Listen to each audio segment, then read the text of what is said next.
నీ ఆవేశం చల్లారింది అనుకుంటున్నాను. నాగపడగల చంద్రముఖి మీ మీద రివాల్వర్ గురిపెట్టినప్పుడు ఇంకో చేతిలో కత్తుంటే బాగుండు, దాని చేతి నరికేసేదాన్ని కదా అనుకున్నాను. అంతలోనే తన తలకి గురిపెట్టుకుంది. నేను చంపక ముందే అది చస్తుంది కదా అని ఆగిపోయాను. ఇక మన జోలికి రాదులే అఖిల, వదిలేసే. జన్మనిచ్చిన అమ్మ మీద ఒట్టు, పెంచిన నాన్న మీద ప్రమాణమని అబద్ధం చెప్పినప్పుడే అది బతికి లాభం లేదు అనిపించింది. కాల్చి పారేయక మునుపే నా కళ్ల మంటల్లో అది కాలిపోయిందేమోనని అసహ్యం వేసింది. శివని చంద్రముఖి అరెస్ట్ చేయించిందంటావా అఖిల? ముమ్మాటికి తనే. చేసిన తప్పుని సరిదిద్దుకోలేక సమర్థించుకోవడానికి ట్రై చేసి చంపేస్తామన్న భయంతో చచ్చిపోవాలనుకుంది.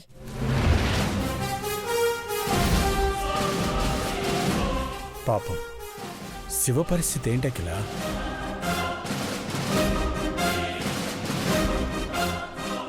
అక్క,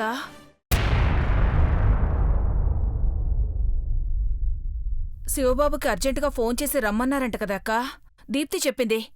వచ్చే ఉంటాడు, మాట్లాడే ఉంటాడు కదక్కా. వెళ్ళినవాడు మీతో పాటు రాలేదేంటని దీప్తి కంగారు పడుతోంది బావుగారు. శివ మమ్మల్ని కలవలేదు భవానీ. అమ్మయ్యా, ఉడతమొహంవాడు అక్క వాళ్ళని కలవలేదన్నమాట. Thank God.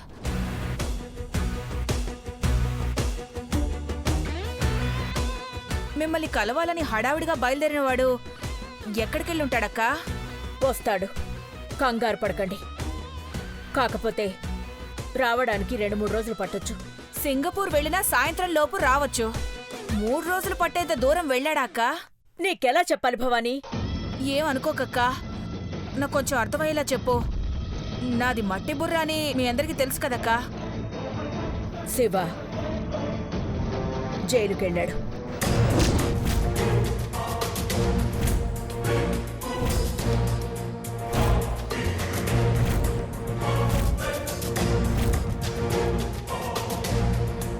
ప్రాబ్లం చేసి వెళ్ళలేదు, పొరపాటున వెళ్ళాడు. అయ్యో రామచంద్ర, సినిమాకి వెళ్ళినట్టు అంత సింపుల్ గా చెప్తున్నారేంటి బావుగారు? ఇప్పుడు నా మేనకోడలు అడిగితే ఏం చెప్పను? అది మనిషి లావు కాని గుండె చాలా వీకు. విషయం తెలిస్తే హార్ట్ అటాకే వస్తుంది. ఏయ్, నువ్విలా అరిచి గోల పెట్టి 10 మందికి తెలిసేలా పరువు తీయకు. 2-3 రోజుల్లో విడిపించుకుని తీసుకొస్తామని చెప్తున్నాను కదా. అలాగే అక్క, నువ్వు చెప్పావుగా, నోరు మూసుకొని ఉంటాము. ఏయ్, పూర్తిగా విను. రూము దాటాక తెలిసిన లాయర్లకి ఫోన్ చేసి హడావిడి చేస్తే మర్యాదగా ఉండదు. ఇది ఖచ్చితంగా చంద్రముఖి పనే అని నాకు తెలుసక్క. అర్థమైందా? బ్రహ్మాండంగా అర్థమైందక్క. హలో ఏంజిల్, నువ్వు రియల్లీ గ్రేట్. వై? నేను సరదాగా అంటే నువ్వు సీరియస్ గానే పిక్ పంపించావు. సరదాగా అన్నావా? నువ్వు ఫోన్ పెట్టే, నేను పొద్దున మాట్లాడతాను. Good night. ఓకే.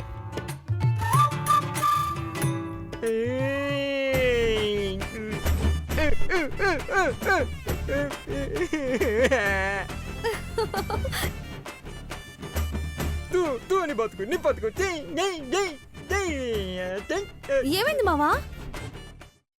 ఏం లేదు లేవే, నా టైం బాగాలేదంతే. చేయకుండా పనులన్నీ చేస్తున్నాను. అయినా ఇదంతా నీ వల్ల జరిగింది.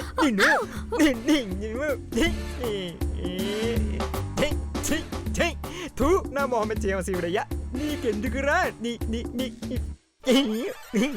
థూ.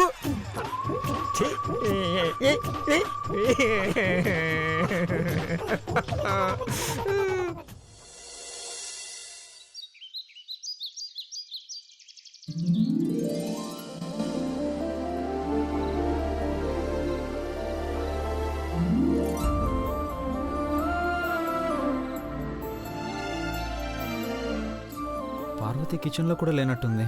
ఉన్నా గుడికి వస్తావా అని ఎలా అడగడం? Good morning Pedababu. Good morning పిన్ని.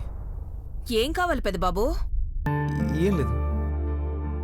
నీ ఫేస్ చూస్తుంటే నీకేదో కావాలన్న గాఢమైన కోరిక తొంగి చూస్తున్నట్టుంది.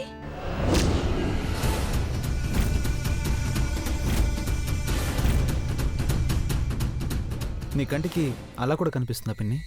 ఆ నీకైనా నాకైనా ఆ కళ్ళే ముఖ్యం కదా పెదబాబు.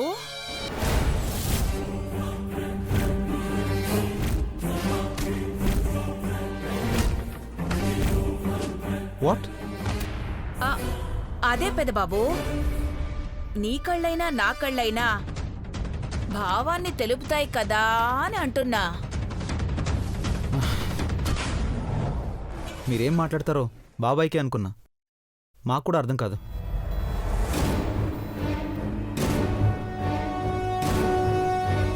పదిహేడు కంపెనీల పనిని మామిడి రసాన్ని పిండినట్టు పిండేవాడివి. నా మాటలో అర్థం కావా పెదబాబు?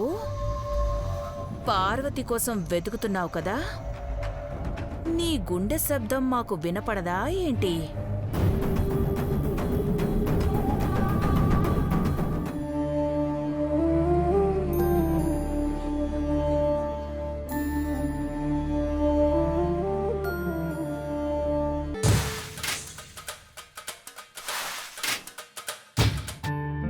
అవుట్ హౌస్కి వెళ్ళి పార్వతిని గుడికి వస్తావని అడిగితే హనుమంతు బాధపడతాడు. సరే, నేను ఒక్కనే బయలుదేరుతాను.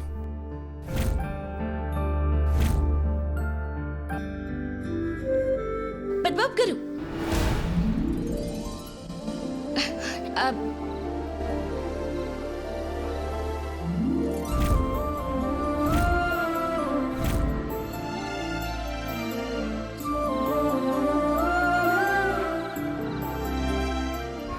అబ్బా, ఇది ఎదురొచ్చిందంటే మంచి శకునమే.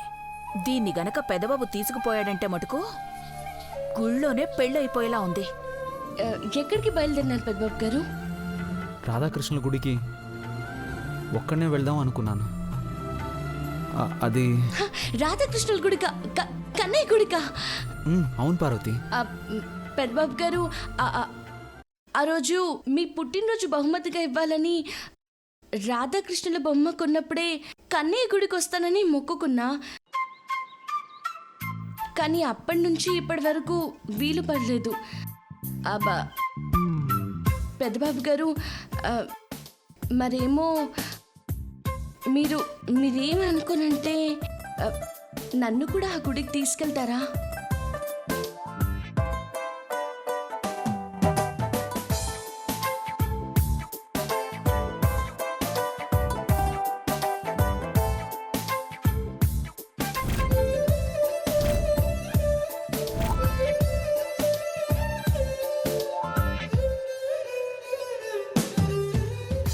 అమ్మని ఎంత తెలివిగా అడిగావే.